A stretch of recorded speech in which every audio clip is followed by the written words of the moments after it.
Hi friends, welcome to my channel Souji's home kitchen. ఈరోజు మనం prepare చేస్తుంది simple and tasty bagara rice అనమాట. దీనికోసం నేను ఇక్కడ ఒక గ్లాస్ రైస్ని ఇలా శుభ్రంగా నీట్గా క్లీన్ చేసుకొని ఇలా ఒక హాఫ్ అన్ అవర్ పాటు నానబెట్టేసుకున్నానండి.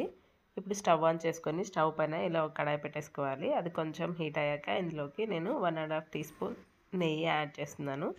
అండ్ అలాగే ఆయిల్ 1 టీ స్పూన్ యాడ్ చేస్తున్నాను. ఇది కొంచెం మంచిగా హీట్ అయ్యాక ఇందులోకి ఒక 2 ఇలాచి, కొంచెం చెక్క అండ్ అలాగే స్టార్ అనీస్ అండ్ అలాగే లవంగాలు, ఒక బిర్యానీ ఆకు, కొన్ని మిరియాలు అండ్ షాజీరా ఇందులోకి మెయిన్ అండి. ఇది ఖచ్చితంగా యాడ్ చేసుకోవాలి. ఇవన్నీ యాడ్ చేసుకొని మంచిగా ఇలా మనం ఫ్రై చేసేసుకోవాలి. మనం కావాలంటే జీడిపప్పుని ఇక్కడ యాడ్ చేసుకోవాలి. అండ్ ఇప్పుడు నేను ఇందులోకి ఒక ఆనియన్ని ఇలా సన్నగా పొడవుగా కట్ చేసుకొని యాడ్ చేస్తున్నాను. ఇదంతా కూడా మంచిగా ఇలా కలిపేసుకోవాలి ఒకసారి. మనకి ఆనియన్ కొంచెం మంచిగా ఫ్రై అయ్యేలాగా ఫ్రై చేసేసుకోవాలండి. ఇక్కడ చూసారు కదా, మనకి ఆనియన్ కొంచెం లైట్గా గోల్డెన్ బ్రౌన్ కలర్లోకి వచ్చేసింది. ఇప్పుడు ఇందులోకి మనం అల్లం వెల్లుల్లి పేస్ట్ని యాడ్ చేసుకోవాలి. ఇది కూడా పచ్చివాసన పోయే వరకు మనం మంచిగా ఫ్రై చేసేసుకోవాలండి. అప్పుడే మన రైస్కి మంచి టేస్ట్ అండ్ అరోమా వస్తుంది. సో ఇక్కడ చూసారు కదా, నేను ఇలా దీన్ని మంచిగా కలుపుతూ ఫ్రై చేస్తున్నాను. ఇప్పుడు మనం ఇందులోకి కొంచెం కొత్తిమీరని అండ్ అలాగే కొంచెం పుదీనాని కూడా యాడ్ చేసుకుందాము.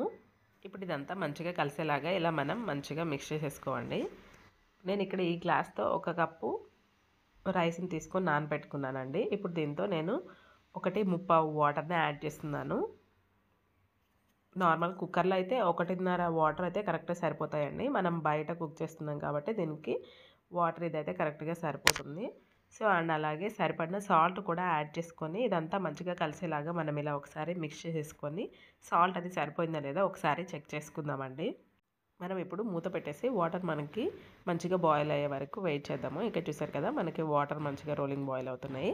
ఇప్పుడు ఇందులోకి నేను కొంచెం గరం మసాలాని యాడ్ చేస్తున్నాను. ఒక చిటికెడు గరం మసాలాని కూడా యాడ్ చేసేసుకుందాము. అండ్ అలాగే మనం ముందుగా నానబెట్టేసి పెట్టుకున్న రైస్ని ఇందులోకి యాడ్ చేసుకోవాలండి. ఇక్కడ వాటర్ని డ్రైన్ చేసేసి పెట్టుకున్నాను. ఇప్పుడు ఈ రైస్ని మనం ఇలా యాడ్ చేసేసుకోవాలి. ఇదంతా మంచిగా ఒకసారి ఇలా మిక్స్ చేసేసుకుందామండి. మనకి రైస్ విరిగిపోకుండా ఇలా మిక్స్ చేసేసుకొని మూత పెట్టేసుకొని మనం ఒక 5 మినిట్స్ అలా కుక్ చేసుకుందాము. 5 మినిట్స్ తర్వాత మూత తీసి చూపిస్తున్నాను. ఇక్కడ చూసారు కదా, మనకి రైస్ ఒక 50% అలా కుక్ అయిపోయింది. సో దీన్ని ఇలా ఒకసారి మంచిగా మిక్స్ చేసేసుకొని మూత పెట్టేసి కుక్ చేసుకుందామండి. ఇప్పుడు మనం మంటని మీడియం ఫ్లేమ్లో పెట్టి కుక్ చేసుకోవాలండి. ఇక్కడ చూసారు కదా, రైస్ మనకి ఆల్మోస్ట్ అలా కుక్ అయిపోయింది. ఒక 2 మినిట్స్ తర్వాత తీసి చూపిస్తున్నానండి. రైస్ మనకైతే రెడీ అయిపోయింది. చూసారా ఎంత పొడి పొడిగా మంచిగా కుక్ అయిపోయిందో. మీరు కూడా ఒకసారి తప్పకుండా ట్రై చేయండి ఫ్రెండ్స్, మీకు కూడా నచ్చుతుంది. Thank you for watching friends. Like, share, comment and subscribe చేయండి ఫ్రెండ్స్. Bye bye.